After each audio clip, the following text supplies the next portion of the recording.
Let's cross now to Irris Makler in Jerusalem. This is happening as those talks are underway in Vienna to revive the 2015 nuclear deal. Is there any connection here, Irris? You'd have to think there must be. Let's look at the timing. It came the day after Iran celebrated its National Nuclear Technology Day, the day after it said it was ramping up its centrifuges, replacing the old centrifuges with new ones.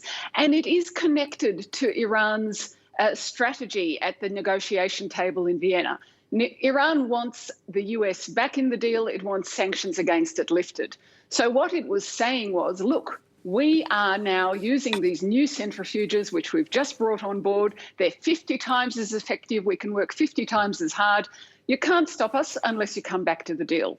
And what this so-called sabotage, this electrical power failure has meant is that actually right now the Natanz site is not working as it was before, and production there has been slowed. Some sources are saying by months. So it's definitely linked. The two things cannot not be linked, and it is an extraordinary move against the deal, which is why Iran is looking to Israel.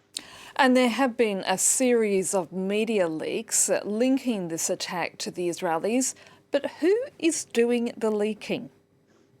That's an excellent question because, and it's one that the Israeli media has been obsessed with this morning. It was in an American newspaper. Does that mean that it was American officials? So in that case, it's dangerous for Israel because it tells America what it's doing. It informs its ally, and then it ends up in an American newspaper. More dangerous from an Israeli point of view is that it's Israeli officials.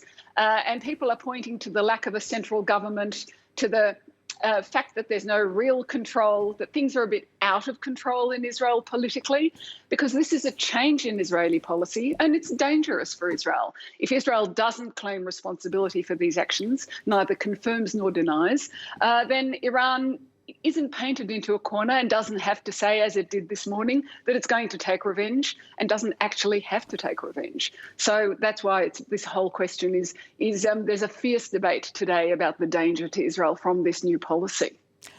Thanks for that. That's Irris Makler reporting there from Jerusalem.